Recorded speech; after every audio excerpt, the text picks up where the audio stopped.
Hi friends, ഞാനിന്നിവിടെ വന്നിരിക്കുന്നത് system കോൺഫിഗറേഷനെ കുറിച്ച് പറയാനാണ്. അപ്പോൾ ഒരുപാട് സുഹൃത്തുക്കൾ ചോദിച്ചായിരുന്നു ഏത് സിസ്റ്റം കോൺഫിഗറേഷനാണ് അനിമേഷൻ അല്ലെങ്കിൽ VFX പഠിക്കുന്ന ഒരു വിദ്യാർത്ഥിയായിരുന്നാലും വാങ്ങേണ്ടതെന്ന്. അപ്പോൾ ഞാൻ പറയുന്നതെന്ന് പറഞ്ഞു കഴിഞ്ഞാൽ, ഇപ്പോൾ അനിമേഷൻ VFX മാത്രമല്ല, ഗ്രാഫിക് ഡിസൈനിങ് പഠിക്കുന്ന ഒരു വിദ്യാർത്ഥിയായിരുന്നാലും ഒരു അത്യാവശ്യം നല്ല കോൺഫിഗറേഷനിലുള്ള സിസ്റ്റം തന്നെ വാങ്ങിക്കുക. നിങ്ങൾ ലാപ്ടോപ്പ് വാങ്ങിക്കേണ്ട ഇപ്പോൾ തൽക്കാലം. അത് ജോബൊക്കെ കിട്ടിയതിന് ശേഷം വല്ല പ്രസൻറ്റേഷനും ഒക്കെ പോകുന്നുണ്ടെങ്കിൽ മാത്രമാണ് സത്യം പറഞ്ഞാൽ നമുക്ക് ലാപ്ടോപ്പിൻ്റെ ഉപയോഗം. അല്ലാന്നുണ്ടെങ്കിൽ എഡിറ്റിംഗ് പഠിക്കുന്ന വിദ്യാർത്ഥിയാണെങ്കിൽ ലാപ്ടോപ്പ് ഓക്കെയാണ്. അഥവാ നിങ്ങളൊരു സ്പോട്ട് എഡിറ്ററായിട്ട് നിങ്ങൾക്ക് ഒരു ജോലി കിട്ടുകയാണ്, അല്ലെങ്കിൽ ഒരു ട്രെയിനി ആയിട്ട് നിങ്ങൾക്ക് ജോലി കിട്ടുകയാണെന്ന് പറഞ്ഞു കഴിഞ്ഞാൽ നിങ്ങൾക്ക് എന്ത് ചെയ്യാം, ആ സ്പോട്ടിൽ കൊണ്ട് എഡിറ്റ് ചെയ്യണമെന്നുണ്ടെങ്കിൽ നിങ്ങൾക്ക് ഒരു മാക്കിൻ്റെ സിസ്റ്റം എടുക്കാവുന്നതാണ്. ഓക്കെ. അപ്പോൾ സാധാരണ ഒരു വിദ്യാർത്ഥി എന്ന് പറഞ്ഞു കഴിഞ്ഞാൽ ഞാൻ പറയുന്ന ഒരു 80,000 രൂപയ്ക്കകത്ത് അല്ലെങ്കിൽ ഒരു 75,000 രൂപയ്ക്കകത്ത് അത്യാവശ്യം നല്ല കോൺഫിഗറേഷൻ സിസ്റ്റം കിട്ടും. അപ്പോൾ ഞാനീ പറയുന്നത് ഗെയിമിംഗ് ആയ ഉദ്ദേശമൊന്നുമല്ല. അത് 1.5 ലക്ഷം 2 ലക്ഷം രൂപയൊക്കെ വരും. അതെല്ലാം നമുക്ക് പിന്നെ എടുക്കാം. അപ്പോൾ വളരെ ബേസിക്കായിട്ട് നമുക്കിപ്പോൾ വേണ്ട ഒരു സിസ്റ്റത്തിനെ കുറിച്ചാണ് ഞാനിപ്പോൾ പറയുന്നത്. വളരെ ബേസിക്കായിട്ട് ഒരു 80,000 അകത്ത് നമുക്ക് ഒരുവിധം നല്ല സിസ്റ്റം ഇപ്പോൾ കിട്ടും. അപ്പോൾ പ്രധാനമായിട്ട് ശ്രദ്ധിക്കേണ്ടതെന്ന് പറഞ്ഞു കഴിഞ്ഞാൽ ഇപ്പോഴത്തെ ലേറ്റസ്റ്റ് പ്രോസസ്സർ തന്നെ വാങ്ങിക്കാൻ നോക്കുക. പിന്നെ അല്ലാന്നുണ്ടെങ്കിൽ നിങ്ങൾക്ക് പൈസയ്ക്ക് സ്വല്പം ബുദ്ധിമുട്ടൊക്കെ ആണെന്നുണ്ടെങ്കിൽ കുറച്ച് പഴയതായിരുന്നാലും കുഴപ്പമില്ല. i7 ആയിരുന്നാലും കുഴപ്പമില്ല. അതേപോലെ i5 8th ജെന്നോ എന്തായാലും നല്ല സ്പീഡ്, അത്യാവശ്യം സ്പീഡാണ്. അപ്പം ഈ i5 8th ജെന്നൊക്കെ ഇപ്പോൾ ഉണ്ടോ എന്നുള്ള കാര്യം എനിക്ക് വ്യക്തമല്ല. അപ്പോൾ നിങ്ങൾ ആദ്യം അത് ഒന്ന് പോയി അന്വേഷിക്കുക. അതിനുശേഷം പിന്നെ അത്യാവശ്യമായിട്ട് വേണ്ടതെന്ന് പറഞ്ഞാൽ ഗ്രാഫിക്സ് കാർഡാണ്. ഗ്രാഫിക്സ് കാർഡ് ഇല്ലാതെ ഒരു കളി ഇനി നടക്കത്തില്ല. അപ്പോൾ ഗ്രാഫിക്സ് കാർഡ് ഇല്ലാത്ത ഒരു ഉദാഹരണം ഞാൻ പറഞ്ഞുതരാം. ഞാൻ തന്നെ മായ ഓപ്പൺ ആക്കാൻ നോക്കിയിട്ട് അതിൻ്റെ അകത്ത് ഗ്രാഫ് എഡിറ്റർ പോലും വർക്ക് ചെയ്യത്തില്ല. ലേറ്റസ്റ്റ് 2022 ആണെന്ന് തോന്നുന്നു. ഞാൻ 2022 മായ വെർഷനിൽ ഗ്രാഫ് എഡിറ്റർ പോലും അതിൻ്റെ അകത്ത് എടുക്കത്തില്ല. അപ്പോൾ നിങ്ങൾക്ക് അറിയാം, മായ അറിയാമെന്നുള്ളവർക്ക് അറിയാം. അതുപോലെ തന്നെ ന്യൂക്ക് അതിൻ്റെ അകത്ത് ഓടത്തില്ല. അങ്ങനെ പല വിഷയങ്ങൾ അതിൻ്റെ അകത്ത് വരും. അപ്പോൾ ഗ്രാഫിക്സ് കാർഡ് വളരെ ഇമ്പോർട്ടൻ്റ് ആണ്. നിങ്ങൾ ഗ്രാഫിക്സ് കാർഡ് നിങ്ങളുടെ കയ്യിൽ കാശ് ഉണ്ടെന്നുണ്ടെങ്കിൽ ഗ്രാഫിക്സ് കാർഡ് ഒരു 4GB 8GB ആ ഒരു കണക്കാക്കി വാങ്ങിക്കുക.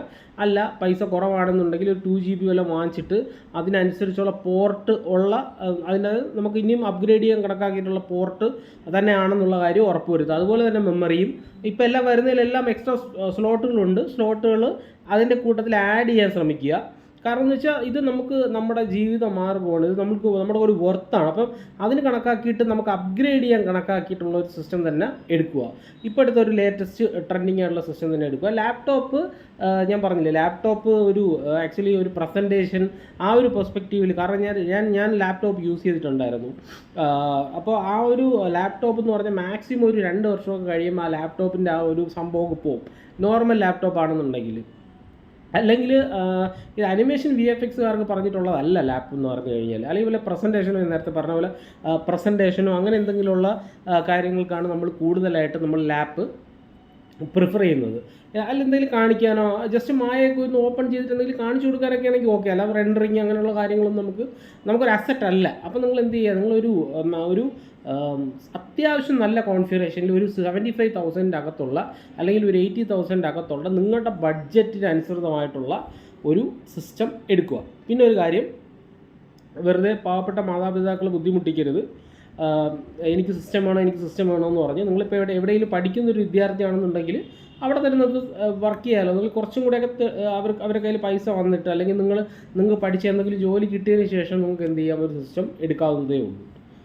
ഓക്കെ. അപ്പോൾ എൻ്റെ ഒരു സുഹൃത്ത് ചോദിച്ചതും 2-3 സുഹൃത്തുക്കൾ ചോദിച്ചായിരുന്നു. ഒരാളല്ല, 2-3 സുഹൃത്തുക്കൾ ചോദിച്ചിട്ടുണ്ടായിരുന്നു ഈ ഒരു സെയിം ഇത്. ഞാൻ വിട്ടുപോയതാണ്. അവരുടെ ഞാൻ സോറി പറയുന്നു, ഞാൻ കുറച്ച് ലേറ്റായിപ്പോയി. അപ്പോൾ ഇപ്പോഴാണ് പെട്ടെന്ന് ഞാനൊരു കമൻറ്റ് കണ്ടത്, സിസ്റ്റം കോൺഫിഗറേഷൻ എത്ര വേണമെന്നുള്ളത്. അപ്പം ഈ രീതിയിൽ നിങ്ങൾ നല്ലൊരു കടയിൽ നിന്ന് നല്ല സർവീസ് എല്ലാം നമുക്ക് പെട്ടെന്ന്, നമുക്ക് സിസ്റ്റമൊക്കെ ഒരു ദിവസം പോയി കഴിഞ്ഞാൽ നമ്മുടെ വർക്കെല്ലാം പോവും എന്നുള്ള പേടിയും കാര്യങ്ങളും എല്ലാം നമുക്കുള്ളതാണ്.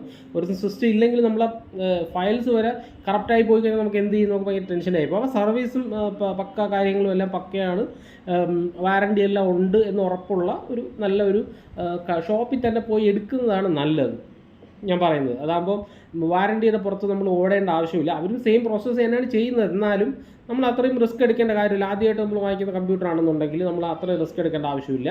സോ നിങ്ങൾക്ക് ഈ ഒരു ഇൻഫർമേഷൻ ഉപയോഗപ്രദമായെന്ന് പ്രതീക്ഷിക്കുന്നു. അപ്പോൾ ഈ ഒരു ഇൻഡസ്ട്രിയിൽ നിങ്ങളെല്ലാവരും ഉയർന്നു വരട്ടെ. ഞാൻ എൻ്റെ മാക്സിമം എന്നെക്കൊണ്ട് പറ്റുന്ന കാര്യങ്ങളെല്ലാം ഞാൻ നിങ്ങൾക്ക് പറഞ്ഞു തരാൻ ശ്രമിക്കുന്നുണ്ട്. അത് നിങ്ങൾക്ക് ഉപയോഗപ്രദമാണെന്നും ഞാൻ വിശ്വസിക്കുന്നുണ്ട്. അതിൽ ഞാൻ സംതൃപ്തനാണ്. ഇനിയും ഞാൻ വീഡിയോയിൽ ചെയ്തുകൊണ്ടേയിരിക്കും. നിങ്ങളുടെ സപ്പോർട്ട് എനിക്ക് വളരെ വളരെ ഇമ്പോർട്ടൻ്റ് ആണ്. So thank you for watching and have A great day.